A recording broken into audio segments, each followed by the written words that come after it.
Good morning साथियों। हम लोग सीटेट 2014 का फरवरी का प्रीवियस ईयर का प्रैक्टिस सॉल्व कर रहे थे और उसमें हम लोग साइकोलॉजी का पार्ट कर चुके थे।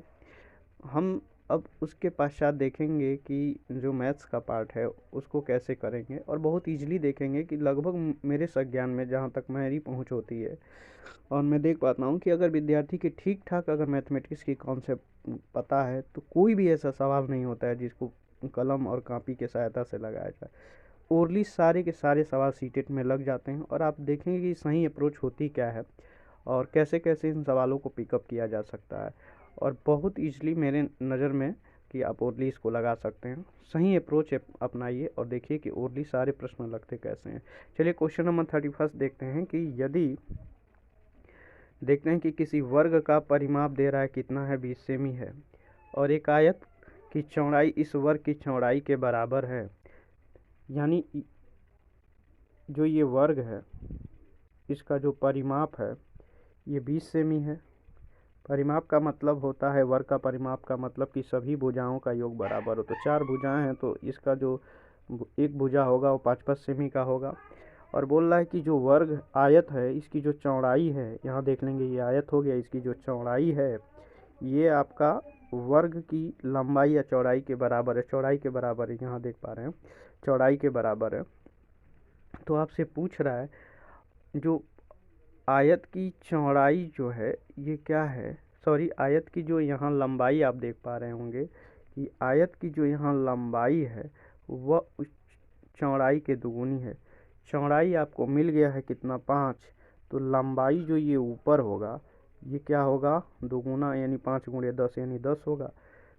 ये आपको मिल गया लंबाई। पूछ रहा है कि आयत का क्षेत्रफल बताइए। क्षेत्रफल का मतलब होगा आयत का क्षेत्रफल कि लंबाई गुणे चौड़ाई।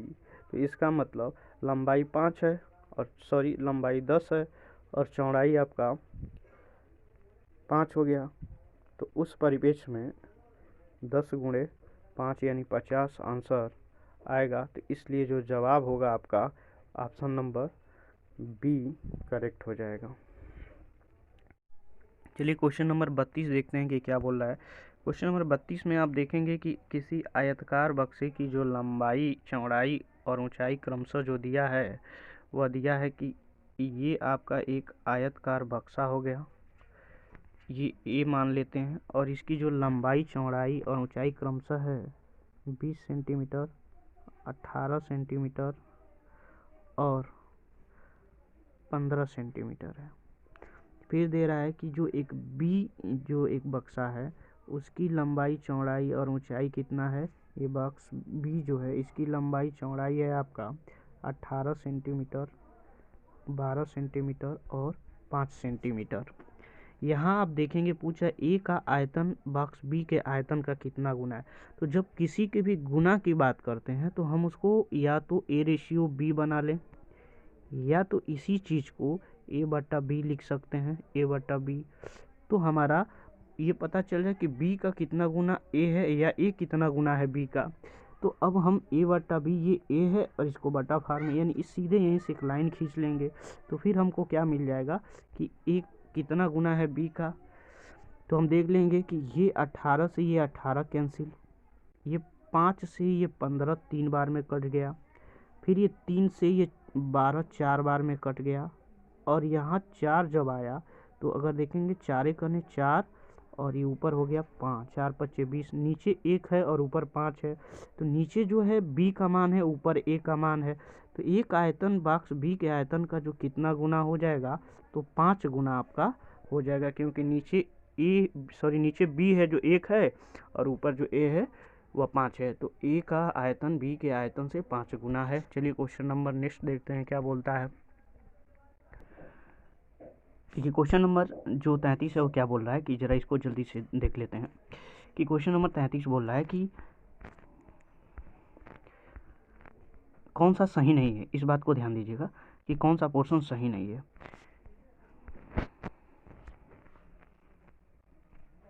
ये कौन सा सही नहीं है।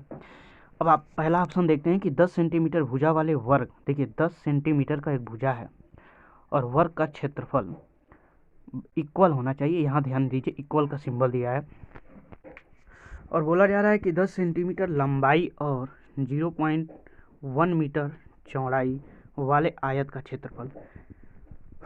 यहाँ एक बात दोनों को देख लेंगे कि वर्ग का क्षेत्रफल भी होता है L इंटू बी, यानी लंबाई गुणे चौड़ाई, और आयत का भी क्षेत्रफल होता है L इंटू बी, लंबाई गुणे चौड़ाई। तो अगर मैं 10 सेंटीमीटर की भुजा है तो 10 गुणे 10 लिख सकता हूँ, ये वर्ग का हो जाएगा।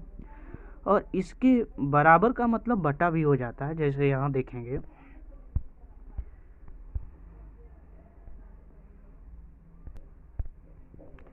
कि ये 10 गुणे 10 ये वर्ग का हो जाएगा क्षेत्रफल, क्योंकि एक भुजा 10 सेमी यहाँ दी हुई है, ये इसका हो गया। और इसके बराबर जो बात बोल रहा है कि ये जो आयत का क्षेत्रफल है ये भी 10 गुणे और 0.1 है। तो इस 10 से इस 10 को काट सकते हैं, और इस 10 को यहाँ देख रहे हैं, इस 10 को हम 0.1 भी लिख सकते हैं। यदि नहीं समझ में आ रहा है तो पुनः ऐसे देख सकते हैं कि ये मान लीजिए कि वर्ग का क्षेत्रफल 10 गुणे 10, ये वर्ग का क्षेत्रफल हो गया, और नीचे जो है आयत का क्षेत्रफल 10 गुणे 0.1 है, ये इससे कट गया। और इस वाले चीज़ को यानी जो 10 है इसको 0.1 के रूप में भी लिख सकते हैं। आप दशमलव की जो पद्धति पढ़े होंगे वहाँ इसको समझेंगे। तो इसका मतलब कि वर्ग का क्षेत्रफल आयत के क्षेत्रफल के बराबर है। तो ये वाला तो ऑप्शन सही बोला, लेकिन हमको ढूंढना क्या है, सही नहीं है। चलिए ऑप्शन नंबर 2 देखते हैं कि ये क्या बोल रहा है। ऑप्शन नंबर 2 बोल रहा है कि 1 मीटर 5 सेंटीमीटर इक्वल है, यानी बराबर है किसके, 1.5 मीटर के।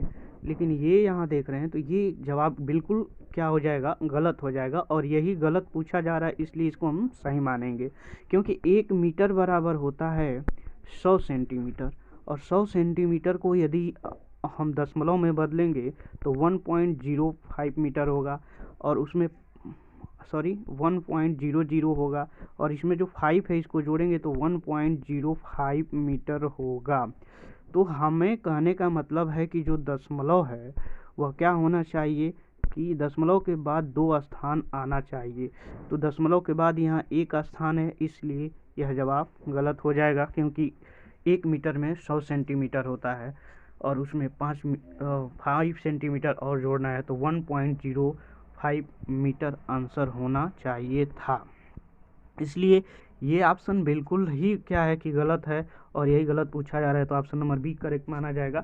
0.40 और 0.4 समान है, ये बहुत लोगों को कंफ्यूज करता है। तो आप एक बात समझ लीजिए कि 0.40 है और 0.4 है। अभी कहते हैं कि सर इसके बाद तो दशमलव के बाद एक ही अंक है। भाई यहाँ जब दशमलव लग गया है ना, तो इसके बाद आप चाहें जितना जीरो बढ़ा लो, इससे कोई फ़र्क नहीं पड़ रहा है। इधर भी चाहें जितना जीरो बढ़ा लो, कोई फ़र्क नहीं पड़ता है। इसलिए दशमलव के बाद 0.4 लिखिए या दशमलव के बाद 0.40 लिखिए, इसमें कोई बदलाव नहीं होता है, ये बिल्कुल समान होते हैं, इसलिए ये भी करेक्ट आंसर है। अगर मैं फोर्थ ऑप्शन की बात बोलूँ तो बोला है कि 3/4 रुपया 75 रुपया है, यानी 4 मान लीजिए कि अगर 1 रुपया है तो इसका तीसरा हिस्सा क्या हो जाएगा, अगर 3/4 ये 4 अगर 1 रुपया है तो इसका तीसरा हिस्सा क्या हो जाएगा, 0.75। यहाँ भी ध्यान दीजिएगा कि 0.75, देखिए दशमलव के बाद 2 अंक आए, क्यों, क्योंकि 1 रुपया में 100 पैसा होता है। सेम वही बात जो पहला वाला है, तो इसलिए ये वाला जवाब भी क्या हो जाएगा, करेक्ट होगा। हमसे गलत आंसर पूछा गया था, इसलिए हमारा आंसर बी वाला हो जाएगा। चलिए नेक्स्ट क्वेश्चन को देखते हैं कि क्वेश्चन नंबर 34 क्या बोलता है। तो 34 नंबर प्रश्न को यदि देख रहे हैं तो ये बोला गया है कि एक संतरे का मूल्य 5.5 रुपया है। देखिए एक संतरे का मूल्य है, और उसके बाद से बोला गया है कि 1 केजी सेव का मूल्य 80 रुपया है। तो 1.5 दर्जन संतरे तथा 1 और 3/4 किलोग्राम सेव का मूल्य ज्ञात करिए। तो चलिए यहाँ से क्वेश्चन को आप उठा ले रहे हैं। तो बोल रहा है कि एक संतरे का मूल्य 5.5 रुपया है। 5.5 रुपया है ये संतरा ऑरेंज कलर में। 1 किलोग्राम सेव का मूल्य है 80 रुपया। तो पहले तो सेव का मूल्य आप दिमाग में रख लीजिए। 1.5 दर्जन संतरे बोल रहा है, तो 1.5 दर्जन का मतलब हो गया कि 1 दर्जन में 12 वस्तु, तो 1.5 दर्जन का मतलब 6 वस्तु और यानी 18 वस्तु। तो ये हो गया 18 गुणा इसका, तो 18 × 5 = 90, और इस 0.5 का मतलब होता है आधा यानी 18 का और आधा यानी 90 और 9 यानी 99 हो जाएगा। देख लीजिए 18 पच्चे 90 और 18 पच्चे ये 90 और फिर 18 का आधा 9, तो यानी जो सेव का मूल्य निकल के आ गया, सॉरी संतरे का मूल्य निकल के आ गया वह 99 रुपया निकल के आ गया। उसके बाद से अब देख रहे हैं कि 1 केजी सेव का मूल्य कितना है, 80 रुपया है।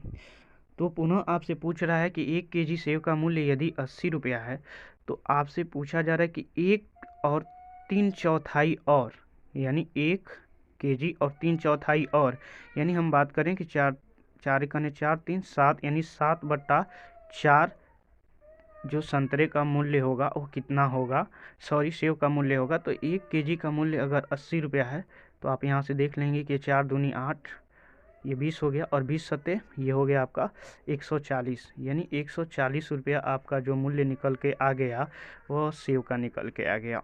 ये सेव का मूल्य है 140 रुपया।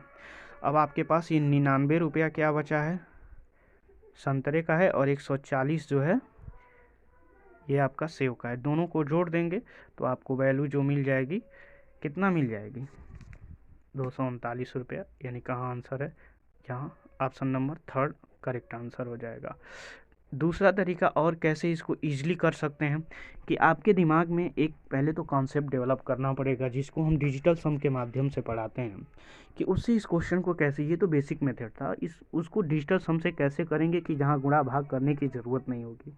तो वैसे प्रश्नों को करने के लिए मैं आपको संडे को एक क्लास लेके आने वाला हूँ और जल्दी ही उसको पूरे विस्तृत रूप में, और इससे पहले मैं आपको 3 वीडियो डाल चुका हूँ जिसमें बताया गया है कि अंकों के माध्यम से मैथमेटिक्स कैसे सॉल्व करें। तो उस वीडियो को ज़रूर देख लेंगे तो ज़्यादा आपको समझ में आएगा।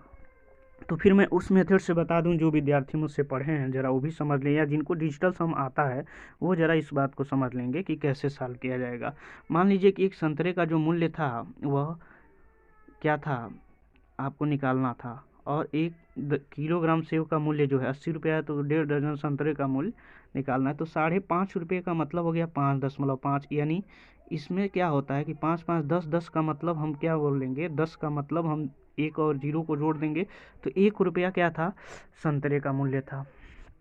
अब देखेंगे सेव का मूल्य 80 रुपया है तो 1.5 दर्जन संतरे का मूल्य, तो 1.5 दर्जन संतरे का मूल्य, 1.5 दर्जन जो संतरा है इसका मतलब 18 वस्तु, और एक संतरे का मूल्य क्या हो गया कि ये 1 रुपया निकल के यहाँ आया है, तो ये हो गया 8 1 9, और 9 का दुनिया के किसी भी संख्या में गुणा करेंगे तो उसका डिजिटल सम वही आता है। जैसे 9 कने 9 और 9 दूनी 18, 18 और फिर से 8 1 को जोड़ेंगे तो भी 9 आ जाएगा।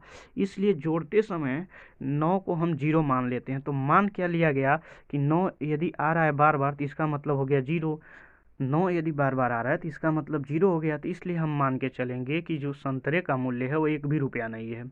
अब देखिए बचा क्या है, तो 1.5 दर्जन संतरे और 3/4 किलोग्राम सेव का मूल्य, तो 1 और 3/4 बोला है, तो इसका मतलब हो गया कि 7/4, और इसकी वैल्यू जो ये 1 केजी का 80 रुपया दिया है, तो 8 और 0 को जोड़ेंगे तो हमको मिल जाएगा क्या, 8। तो इस 4 से इस 8 को काट देंगे तो मिल जाएगा 2, और फिर इसका गुणा कर देंगे 7 और 2 का, तो 7 दूनी 14, और 14 का मतलब हो गया कि 4 1 पुनः 5। तो जिस ऑप्शन को जोड़ने पर 5 आएगा वो आपका करेक्ट आंसर हो जाएगा। तो चलिए हम देख लेते हैं कि कौन सा ऑप्शन आपको जोड़ने पर क्या दे रहा है, 5 दे रहा है। तो इसको पिकअप करिए।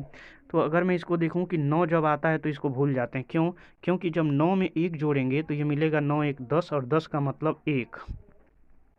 9 में जब 2 जोड़ते हैं तो इसका मतलब होता है कि 9 2 11, और 11 का मतलब 2। तो आपने यहाँ क्या देखा कि 9 को अगर 0 ही मान लिया जाए तो जो जोड़ा जा रहा है, ये सब जो जोड़ा जा रहा है वही तो वैल्यू प्राप्त हो रही है। तो इसलिए 9 को हम लोग क्या करते हैं, 0 मान लेते हैं। तो अब क्या देख पा रहे हैं कि यदि आप यहाँ गौर से देख रहे हैं तो आपको क्या मिल रहा है कि यहाँ 9 है तो इसको भूल जाते हैं, ये 2 1 3 हो गया, तो इसका तो हमें 5 लाना था, ये 9 है, ये कैंसिल, और ये हमारा बच्चा क्या है 2 2 4, तो इसका 4 आ रहा है, हमको 5 लाना है, ये 9 कैंसिल। अब हमारे पास क्या बचा है, 2 3 5, और हमको 5 लाना था, करेक्ट आंसर 9 खत्म। इसके पास बच गया क्या, 2, तो इसलिए हमारे पास ऑप्शन नंबर सी है, वो डायरेक्ट आंसर हो जाएगा।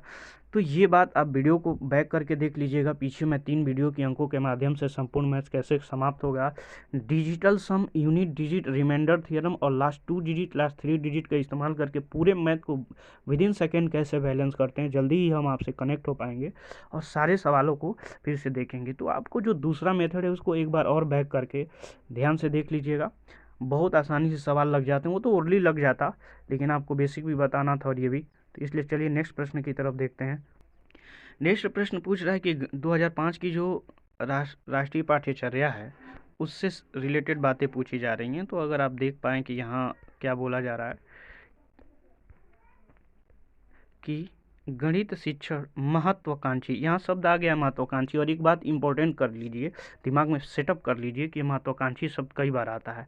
तो और सुसंगत और महत्वपूर्ण होना चाहिए, गणित शिक्षण महत्वाकांक्षी और सुसंगत होना चाहिए। और इसमें से बोल रहा है कि महत्वाकांक्षी जो है इसका क्या तात्पर्य है। पूरे प्रश्न को नहीं पढ़े, राष्ट्रीय पाठ्यचर्या की रूपरेखा 2005 या उल्लेख किया गया, ये सब जितनी भी बातें होंगी सब बकवास होगी। केवल 2005 दिख गया इसका मतलब राष्ट्रीय पाठ्यचर्या है, उसमें पढ़ के टाइम अपना खराब करने की कोई ज़रूरत नहीं है।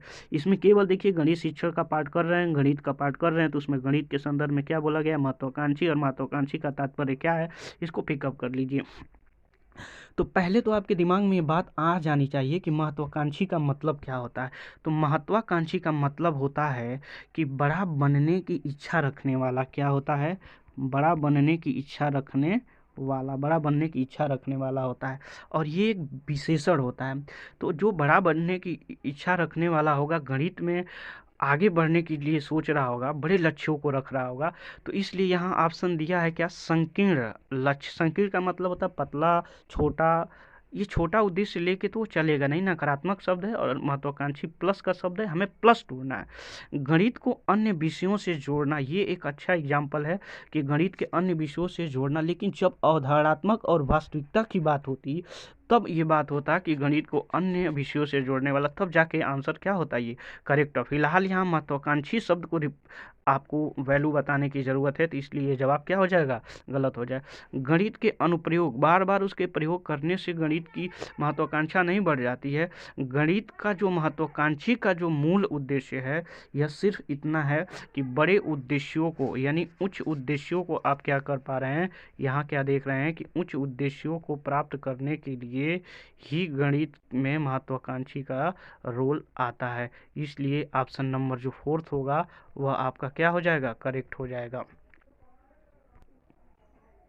एक बात जब ध्यान दीजिएगा कि बहुत लोगों को ये लग रहा होगा कि ऑप्शन नंबर जो बी है, गणित के अन्य विषयों से जोड़ने की, ये आंसर करेक्ट होता है जब भी आता है। तो लेकिन यहाँ जो बात, यहाँ एक शब्द जो महत्वाकांक्षी दे दिया है ना, तो इसके वजह से ये नहीं हो सकता है। क्योंकि जब ग्राफ की बात होती ना, तो गणित को अन्य विषयों से जोड़ने के लिए इतिहास से, भूगोल से जोड़ने की बात आती, अन्य विषयों से जोड़ने की बात आती। लेकिन क्या होता है कि जो प्राथमिक स्तर होता है, प्राथमिक स्तर में क्या होता है कि जो बालक को गणित सिखाया जाता है उसमें अधिकतर कौशल उपयोगी होते हैं। बहरहाल पूर्व वर्णित उच्चतर लक्ष्यों को प्राप्ति के लिए पाठ्यचर्या के पुनः अभिमुखीकरण से बच्चे उस समय का बेहतर उपयोग कर सकेंगे जो वे स्कूल में व्यतीत करते हैं। उनकी समस्या हल करने व विश्लेषण करने का कौशल पुष्ट होगा और जीवन में वो विभिन्न तरह की समस्याओं को बेहतर रूप से सामना कर सकेंगे। साथ ही जो उनकी गणित की पाठ्यचर्या होती है उसमें शिक्षक बहुत बड़ा रोल प्ले कर जाते हैं। अगर शिक्षक इन सभी धारणाओं को ध्यान देते हैं तो फिर वो बच्चा क्या कर सकता है, अन्य विषयों से जोड़ने से अग्रसर हो सकता है। तो ये सारी चीज़ें तब आंसर करेक्ट होता है। फिलहाल हम नेक्स्ट क्वेश्चन को अब यहाँ जो गणित के उच्च उद्देश्य हैं, इसका मतलब होता है कि प्राथमिक स्तर के बच्चों को उच्च उद्देश्यों की तरफ, लक्ष्य, उद्देश्य का सेंस जो यहाँ दिया है लक्ष्य, ये ध्यान देंगे, इसका मतलब लक्ष्य से होता है। और ये लक्ष्य की तरफ जोड़ा जाता है कि गणित में अंक गणितीय, ज्यामितीय, बीजगणितीय धारणाओं को कैसे समझ के अपने जीवन में लक्ष्य को निर्धारित किया जाए और बड़े उद्देश्यों को निर्धारित किया जाए। तो इसलिए इसका जवाब जो 4th नंबर का होगा वह करेक्ट हो जाएगा। क्वेश्चन नंबर 36 देखिए कि क्या बोला जा रहा है। तो यहाँ क्वेश्चन नंबर 36 जो देख रहे हैं, तो ये क्या बोल रहा है आपको कि ये जो प्रश्न है कि कक्षा 2 में सम संख्या और विषम संख्या, यहाँ देख लीजिए इसकी संकल्पना का परिचय मूर्त प्रत्यक्ष है, यानी वस्तुओं को दिखा के, छू के, ऐसे करके। युगलन यहाँ शब्द दिया हुआ है, युगलन के साथ क्रियाकलाप द्वारा यह शिक्षिका ने छात्रों से यह जांच करने के लिए कहा कि वह देखे कि रंगों के डिब्बों में क्रेयॉनों की कुल संख्या सम है, यहाँ देखिएगा सम अथवा विषम, उनकी गणित के कॉपी में कागज पेजों की संख्या सम है अथवा विषम। एक बात जरा गौर से समझिए, पूरी बात को अगर गौर से समझना चाहें आप तो एक ही लाइन में आपको आंसर मिल जाएगा कि शिक्षिका ने प्रत्यक्ष रूप से, यहाँ देखेंगे कि मूर्त प्रत्यय और मूर्त प्रत्यक्ष दोनों बात आ गई है। कहने का मतलब है कि सम संख्या और विषम संख्या और इसकी संकल्पना का परिचय वस्तुओं को दी गई संख्या के साथ कर रहा है। इसका मतलब वह क्या कर रहा है कि एक तरीके से मूर्त से अमूर्त की तरफ ले जा रहा है, या पहले एक तरीके से आप समझें कि वो सम संख्या और विषम संख्या की कॉन्सेप्ट को वो समझ गए हैं सब।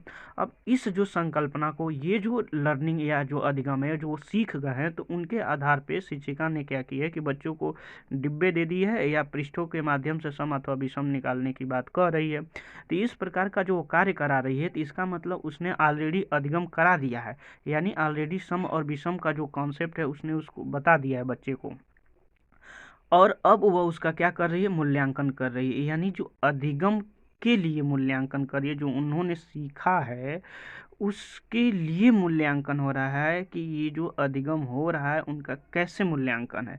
तो आप दो तरीके, ये क्वेश्चन समझिएगा कि बहुत ज़्यादा बार आया है, इसलिए इसको मोस्ट इम्पोर्टेंट करिए।